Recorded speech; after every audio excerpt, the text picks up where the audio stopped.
Is it just me, or do shiny ideas get a really bad reputation? Right? I mean, people need ideas in order to make their business, their organization, their lives better. Yet, all these people are telling us in order to be productive, we cannot possibly entertain shiny ideas. Something here is off. So in this video, what I want to talk about is how we can find the happy medium between ideas are amazing, which they are, and ideas can be a recipe for chaos, which they can also be. My hypothesis here is that ideas themselves are wonderful. What's not so wonderful is how we humans can sometimes get infatuated with an idea and maybe lose track of what's important. Basically, ideas are great, humans are great, but sometimes the relationship between those two can be a little codependent. In this video, I want to walk you step by step through how you can start to capture all of your ideas, keep all of those ideas in safekeeping in one brain dump zone, and quarantine those ideas away from your day-to-day life. That way, you can be an idea-generating machine, amazing, but also be super productive when time requires you to be that. Recognize when it's time to turn off the ideas area and focus in on the day-to-day work you have to do. Not get distracted, but at the same time, not become boring.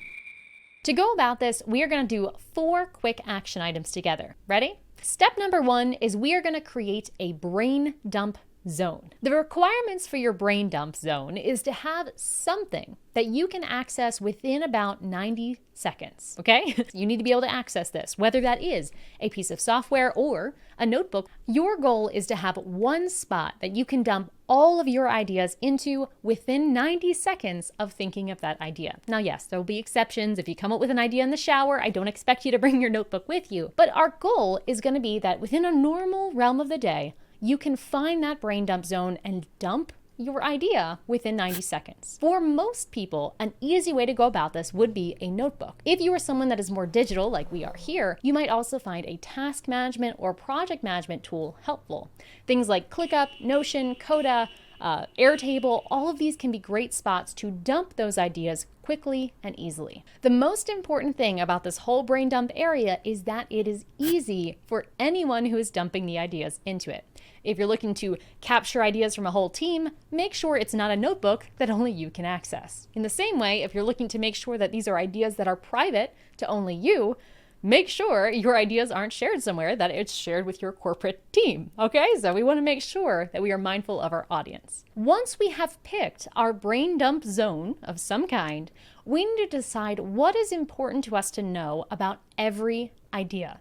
For some people, it's going to be really important for them to know what day they thought of an idea. What's the date?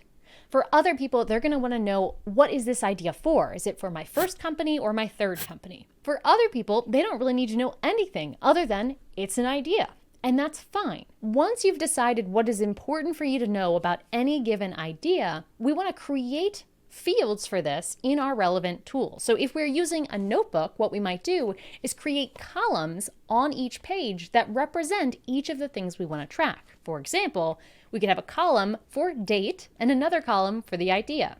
If you're using a digital piece of software, you might use something like the name as one thing, or the row as one thing, or the custom field as one thing. We just want to make sure that whatever we want to have, we have pre-made, so when we have that idea, we know exactly where we're putting information and we don't forget by accident. For us here at ProcessDriven, we actually have a shared team idea brain dump area, and one thing I like to see on every single idea is what category of the business is this idea for? Is it for operations? Is it for product? Is it for marketing? This is helpful for me to know. It is one thing that I like to add in on our internal team ideas brain dump area, which just rolls off the tongue. Got that? Ready to go on to the next step? Okay, third step of our brain triage system is going to be deciding when do we actually dump ideas. Now, this sounds like a trick question, right? I said at the beginning, whenever you have an idea, dump it. But I want to be clear that not everything is an idea. The reason we're brain dumping ideas is so that way we can put all these shiny objects in one spot and then look at them later from a place of rest. We'll talk about that in the next step. But there are going to be some things that pop into your head that probably deserve to skip the line and go right on your to-do list. Okay, so this is the exceptions to the rules we want to decide on now. For example, in my business here at ProcessDriven, we practice this as a team. And if there is ever an emergency, something that's preventing us from fulfilling a promise to our team or to other people outside of the company, if there's anything like that happening, the team knows that that is considered an issue. And what that means for us here is that issues never have to go onto the ideas list. They are so important, so urgent, so must do that they skip the line and go right onto people's task lists. If the website is down, if the bank is calling, if we got a scary letter in the mail, all of that stuff is an issue that does not go onto the ideas list. This brain dump ideas area is for us to think about, that would be nice, or oh, wouldn't that be cool? Ideas, concepts, big dreams. But things that we must do or our non-negotiables, recognize that those do not go on this idea backlog. Now, I've already given you my criteria here at ProcessDriven, but what I want you to do in this step is decide for yourself. What ideas are you putting here? And what ideas are never going to go here because they are so important that they should go somewhere else? Define that for yourself so you always know, do I go to my brain dump area or do I put this on my to-do list or email somebody or whatever? What is that line in the sand for you? That's step 3.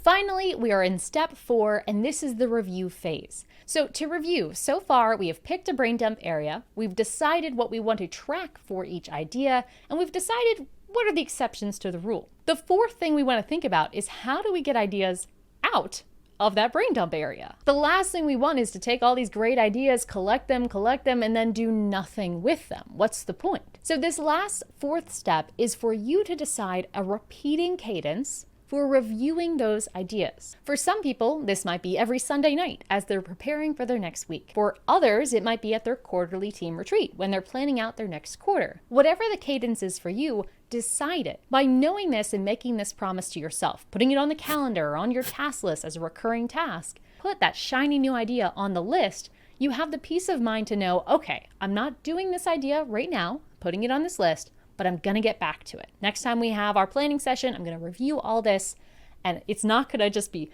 stuck here on this list and never go anywhere. If you're not sure what frequency is appropriate for reviewing your ideas list, I would suggest starting off with every 2 weeks. That gives you a good amount of cadence that it never feels like you're ignoring your ideas, but not too often that you're being constantly overwhelmed by the question of, should I do this, should I not?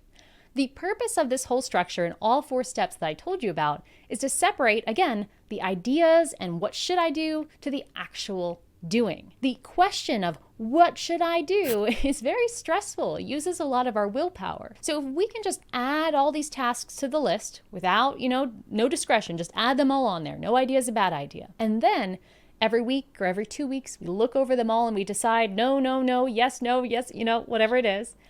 Put those ideas onto our task list, tuck that ideas list away, and focus on our tasks for the next, week or 2 weeks, and then repeat. That way, every day, it's not a wild card of, oh, what idea am I going to do today? I'm not sure. No, I've already decided. I can just focus on doing. The point of separating this is to bring a little bit more calm into your life, reduce that decision fatigue of deciding what I should do, and most importantly, ensure that you're committing to new ideas from a place of rest rather than this frenzy and excitement around this new shiny idea. So that is how you can go about capturing your ideas easily in 4 simple steps. Once this is set up, this is just going to become a recurring routine as part of your business or organization or self-development. And if you have any questions about this, you probably are going to want to watch this video next, where I go through some more ways to be even more systematic throughout other areas of your business or organization as well. Because the fact is, idea management, that's just the beginning. Speaking of decision fatigue, isn't it kind of exhausting to go on YouTube and try to scroll around and find the right answers to your questions?